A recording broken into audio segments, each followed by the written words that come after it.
ആദ്യ മിനിറ്റുകളിൽ, ആദ്യ ഒരു മണിക്കൂറിൽ കുറച്ചങ്കലാപ്പ് അവർക്കുണ്ടായിരുന്നു എന്നുള്ള കാര്യത്തിൽ ഒരു സംശയവും വേണ്ട. ലീഗിന് വളരെ സ്വാധീനമുള്ള വഴിക്കടവിൽ, കോൺഗ്രസിന് സ്വാധീനമുള്ള വഴിക്കടവിൽ നേരിയ മുന്നേറ്റം മാത്രമാണ് അവർക്ക് നടത്താനായത്. പിന്നീട് അങ്ങോട്ട് മൂത്തയിടത്ത് എടക്കരയിൽ വലിയ മുന്നേറ്റമുണ്ടാക്കാൻ, പ്രതീക്ഷിച്ച മുന്നേറ്റമുണ്ടാക്കാൻ UDFന് കഴിയുന്നു. അതിനുശേഷമാണ് ട്വിസ്റ്റ്.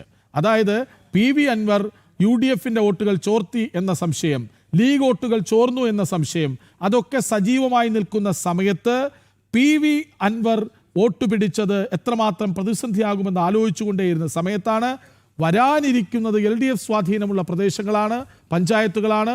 അവിടെ മുന്നേറ്റമുണ്ടാക്കാൻ സ്വരാജിന് കഴിഞ്ഞാൽ ഒരുപക്ഷെ കഴിഞ്ഞ തവണത്തേതുപോലെ 15ാം റൗണ്ട് വരെ പിന്നിലായിരുന്ന PV അൻവർ ശക്തമായ കുതിപ്പിലൂടെ മുന്നേറി വിജയിച്ചത് ആവർത്തിക്കുമോ എന്ന ചോദ്യം ഉണ്ടായിരുന്നു. പക്ഷേ LDFന്റെ കേന്ദ്രങ്ങളിലും UDF വോട്ട് പിടിക്കുന്നു. അതാണ് ഇനി LDFന് ക്ഷീണമുണ്ടാക്കാൻ പോകുന്നത്. കാരണം അവരുടെ വോട്ടുകൾ നിലനിർത്താൻ അവർക്കായില്ലെങ്കിൽ അതെന്തുകൊണ്ട്? ഭരണവിരുദ്ധ വികാരമോ, പിണറായിയോടുള്ള എതിർപ്പോ, മന്ത്രിമാർ ശോഭിക്കുന്നില്ലെന്ന കാരണമോ, ഈ ഭരണം പോരെന്ന പാർട്ടി അണികളുടെ വിലയിരുത്തലോ, അങ്ങനെ പല പല പല ചോദ്യങ്ങൾ LDFന് മേലുയരുന്ന ഒരു സമയമാണ് ഇപ്പോൾ കടന്നു പോകുന്നത്. ആദ്യം UDFനായിരുന്നു ആ പ്രതിസന്ധി. നന്നായി മികവ് കാട്ടി, പ്രകടനം കാട്ടി എന്ന് ഉറപ്പിക്കുന്ന ഒരു ഘട്ടമായിരുന്നു സ്വരാജിനുണ്ടായിരുന്നത്. പക്ഷേ LDFന്റെ ഇടങ്ങളിൽ താഴേക്ക് പോയാൽ അത് LDFന് വലിയ ക്ഷീണമാകും. LDFന്റെ നേതൃത്വം ചോദ്യം ചെയ്യപ്പെടും. പല പ്രതിഷേധങ്ങൾ ഉള്ളിൽ ഉറപ്പായും ഉയർന്നു കേൾക്കും എന്ന കാര്യത്തിൽ തർക്കം വേണ്ട. പക്ഷേ ഇപ്പോൾ ആര്യാടൻ ഷൗക്കത്ത് സേഫ്, കൃത്യമായി പറയാം, വളരെ സേഫാണ്. 7000-ഓളം വോട്ടിന് 7216 വോട്ട് എന്നാണ് മനസ്സിലാക്കുന്നത്. 7216 വോട്ടുകൾക്ക് ആര്യാടൻ ഷൗക്കത്ത് മുന്നിലാണ്. അതായത് ഇനിയും 9ഓളം റൗണ്ടുകൾ എണ്ണാനിരിക്കുന്നു. 19 റൗണ്ടുകളിൽ 10 റൗണ്ടുകൾ എണ്ണി പൂർത്തിയാക്കുന്നു, 11ാം റൗണ്ട് എണ്ണുന്നു, 19 റൗണ്ടുകൾ ആകെ. അങ്ങനെയെങ്കിൽ ഈ ഭൂരിപക്ഷം പതിയെ പതിയെ പതിയെ, ഇതുവരെ ആ സൂചനകളായിരുന്നല്ലോ ഉണ്ടായിരുന്നത്. അതായത് 26 വോട്ടിന്റെ ലീഡ് എന്നായിരുന്നു ആദ്യം വന്ന വാർത്ത. പോസ്റ്റൽ വോട്ടുകൾ എണ്ണുമ്പോൾ അത് 148ആയി, 179ആയി, പതിയെ പതിയെ പതിയെ ഇപ്പോഴും ഒരു തവണ പോലും താഴേക്ക് ഷൗക്കത്ത് മുന്നിലേക്ക് വരുന്നുണ്ട്.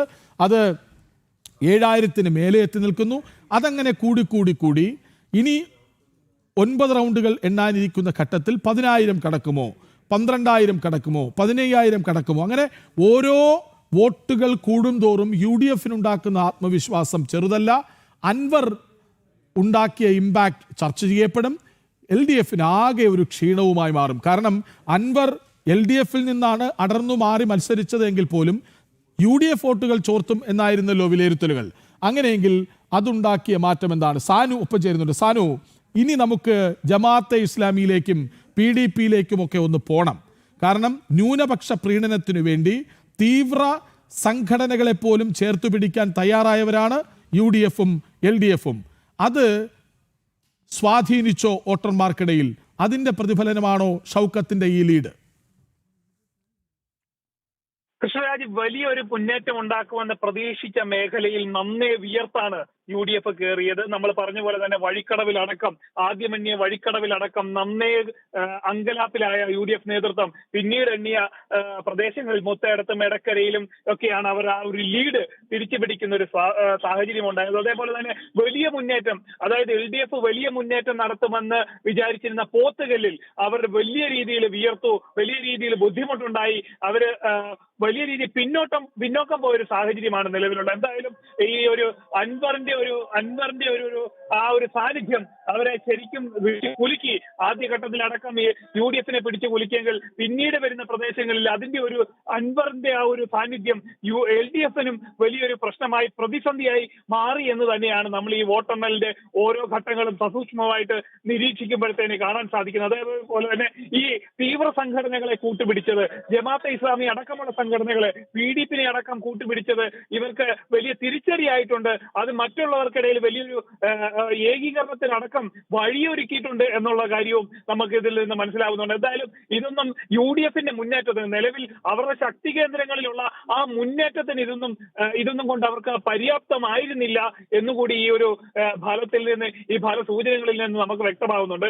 എന്തായാലും അൻവറിന്റെ ഒരു നിലപാട്, രാഷ്ട്രീയ കൗശലക്കാരൻ ആയിട്ടുള്ള അൻവറിന്റെ ഒരു നിലപാട് തന്നെയാണ് ഇപ്പോൾ പ്രധാനമായിട്ട് ചർച്ചയാവുന്നത്. അതായത് UDF-ലേക്ക് ഉള്ള ഒരു പൊട്ടിത്തെറിക്ക് ഒരു വഴിമരുന്ന് കൂടി ഇട്ടുകൊണ്ടാണ് അല്പം മുമ്പ് KPCC അധ്യക്ഷന്റെ ഭാഗത്തു നിന്നുള്ള പ്രതികരണം ഉണ്ടായിരിക്കുന്നത്. അതായത് VD സതീശൻ കൊട്ടിയടച്ച വാതിലുകൾ അത് തുറക്കാം, തനിക്ക് തുറക്കാൻ സാധിക്കുമെന്നുള്ളൊരു സൂചന കൂടി ഈ ഒരു പ്രസ്താവനയിൽ നിന്ന് നമുക്ക് വായിച്ചെടുക്കാൻ സാധിക്കും. എന്തായാലും ആദ്യഘട്ടത്തിൽ UDF-നെയാണ്, മുസ്ലിം ലീഗിനെയാണ്, കോൺഗ്രസിനെയാണ് അൻവർ വിറപ്പിച്ചതെങ്കിൽ പിന്നീട് വരുന്ന ഓരോ ഘട്ടത്തിലും അത് LDF-ന് മേലുള്ള ഓരോ ആണിയടിയാണെന്ന് കൂടി അൻവർ പറഞ്ഞു വെക്കുകയാണ്. എന്തായാലും ഒരു വെടിക്ക് രണ്ട് പക്ഷികളെ താൻ പിടിച്ചതിന്റെ ഒരു ആത്മവിശ്വാസത്തിലാണ് അൻവർ മുന്നോട്ട് പോകുന്നത്. ഇനി വരാനിരിക്കുന്ന തെരഞ്ഞെടുപ്പുകളിൽ അത് UDF-നൊപ്പമാകുമോ എന്നൊരു കാര്യം കൂടി മാത്രമേ നമുക്കിനി അറിയാനായിട്ടുള്ളൂ. കൃഷ്ണരാജ്. ശരി, സാനു ആണ് ഒപ്പം ചേർന്നത്.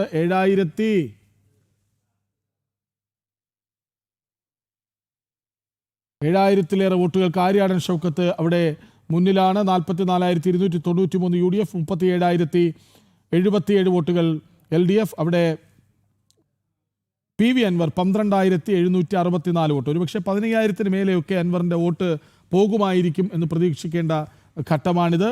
ഏതായാലും ഒരിടവേള കൂടി അനിവാര്യം. ഇടവേള കഴിഞ്ഞ് വോട്ട് നിലയിലേക്ക്, ലീഡ് നിലയിലേക്കൊക്കെ തിരിച്ചു വരാം.